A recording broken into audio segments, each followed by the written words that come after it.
the deadliest pandemic you've never heard of. Imagine waking up in a city where 10,000 people die every single day, where corpses are stacked so high on the streets that the living can no longer bury them, where the emperor himself catches the disease and the greatest civilization on earth begins to crumble. This plague was so devastating that it killed half of the known world, and yet almost no one alive today knows it ever happened. Intro Clusterstory. This is Clusterstory, where we take a deep dive into history to get a great understanding of how we got here. Hit the subscribe button, turn on the bell, like and share this video. Subtopic 1, a city of gold and death.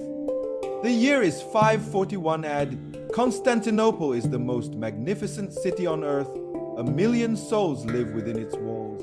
Golden domes pierce the sky.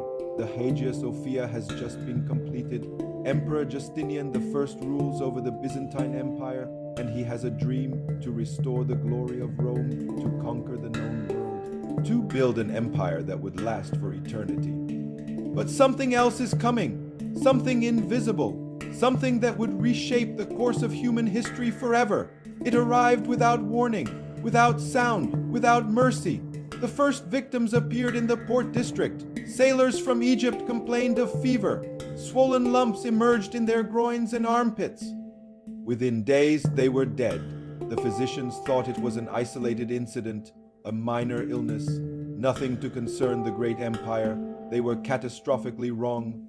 Subtopic 2, the horror spreads within weeks. The disease exploded across Constantinople like wildfire. The historian Procopius, who witnessed the horror firsthand, wrote that no one could escape, rich or poor, young or old, strong or weak. Death came for everyone. At its peak, the plague killed 10,000 people every single day in Constantinople alone. Let that number sink in. 10,000 human beings gone every 24 hours.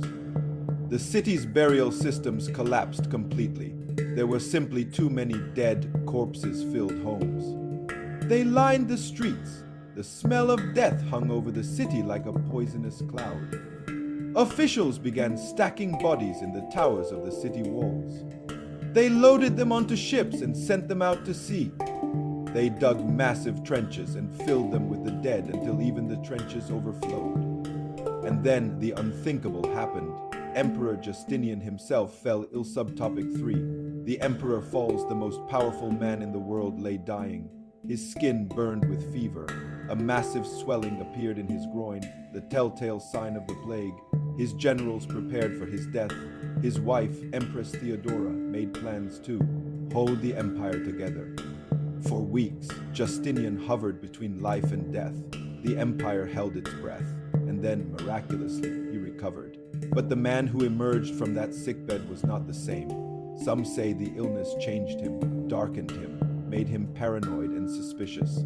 The ambitious conqueror became a cautious administrator, his dreams of restoring Rome would never fully recover, and neither would his empire. Subtopic 4. The origin of nightmares. But where did this plague come from? How did such a devastating disease suddenly appear? Modern scientists have traced its origins to Central Africa. The bacterium Yersinia pestis, the same organism that would cause the Black Death 800 years later, evolved in the rodent population of the African Great Lakes region. From there, it spread to Egypt through the grain trade. Rats carrying infected fleas traveled on ships loaded with wheat destined for Constantinople. The very commerce that made the Byzantine Empire wealthy became the vehicle of its destruction. The disease moved along trade routes like a shadow. It reached the Persian Empire. It swept through the Middle East. It devastated North Africa and spread into Europe. From Britain to China, the plague left a trail of corpses in its wake. No corner of the known world was safe. Subtopic 5. The symptoms of doom. Those who contracted the plague faced a horrifying death. It began with a fever so intense that victims felt they were burning from the inside. Then came the buboes, painful swellings in the lymph nodes that could grow to the size of eggs. Some victims fell into deep comas, sleeping for days without waking. Others became delirious, running through the streets, screaming of visions and demons. Some experienced hallucinations so vivid they threw themselves from rooftops or into the sea. The lucky ones died quickly. The unlucky ones lingered for days or even weeks, watching their own bodies decay.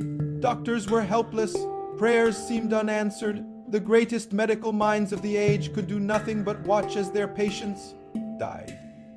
Subtopic 6. The end of an era. The Plague of Justinian, that came to be known, did not strike just once and disappear. It returned again and again for 200 years. Wave after wave of death crashed over the Mediterranean world between 541 and 750 AD.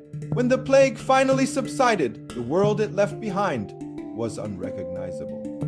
Conservative estimates suggest 25 to 50 million people died. Some historians believe the true number was much higher, perhaps 100 million, up to half of the world's population. The Byzantine Empire never recovered its former strength. Justinian's dreams of reuniting the Roman Empire died with his subjects. The territory he had conquered was lost. The armies he had built were gone. The power vacuum left by the plague's devastation allowed new forces to rise. The Arab conquests of the 7th century might never have succeeded against a full-strength Byzantine Empire. The entire trajectory of European and Middle Eastern history shifted because of this single disease. Subtopic 7. The Forgotten Apocalypse. So, why have you never heard of it? The Plague of Justinian killed as many people as the Black Death, possibly more. It lasted longer. It transformed empires. It changed the course of human civilization. Yet it remains virtually unknown outside academic circles. Part of the reason is timing. The plague struck during what historians call the Dark Ages, a period with fewer written records and less documentation. Much of what we know comes from just a handful of sources. Another reason is that the Black Death came later and captured the historical imagination. The 14th century plague struck Europe at its cultural peak and inspired countless works of art and literature. The Plague of Justinian had no Boccaccio to immortalize it, no flagellant, processions to dramatize its horror. And so it faded from memory. The greatest catastrophe of the ancient world became a footnote in history books. Subtopic 8. Lessons from the dead, but there are lessons here that we cannot afford to forget. The Plague of Justinian shows us that civilizations, no matter how powerful, are vulnerable to forces beyond their control. It reminds us that disease can reshape history more profoundly than any war or revolution. Modern scientists have reconstructed the DNA of the Justinian plague bacterium from ancient teeth found in mass graves. They discovered it was an ancestor of the Black Death, but a different strain. This tells us that deadly pandemics can emerge, disappear, and emerge again in new forms. In our interconnected world, with global travel and trade far exceeding anything the Byzantines could imagine, the lessons of the Justinian plague are more relevant than ever. Conclusion: 1500 years ago, a mighty emperor stood at the pinnacle of power. His city was the wonder of the world. His armies were invincible. His future seemed assured. And then, carried on the backs of rats in the holds of grain ships, came a microscopic enemy that brought it all crashing down. Emperor Justinian survived the plague, but his dreams did not. He spent his remaining years watching his empire decline, knowing that the glory he sought would never be achieved.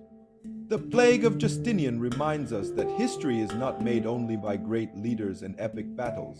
Sometimes it is made by invisible forces that we cannot see, cannot predict, and cannot control. The deadliest pandemic you never heard of shaped the world you live in today. The fall of Rome, the rise of Islam, the borders of Europe. All were influenced by those microscopic invaders that struck 15 centuries ago. And somewhere out there, in the bodies of rodents or the lungs of bats, the next great plague may already be waiting. History has a way of repeating itself. The question is not if another pandemic will come, it is when and whether we will remember the lessons of those who came before us, or whether we, like the Byzantines, will be caught unprepared. This has been Clusterstory. If this video made you think differently about history and the forces that shape our world, hit that subscribe button and join us on the next deep dive into the past, because understanding where we came from is the only way to understand where we are going. Until next time.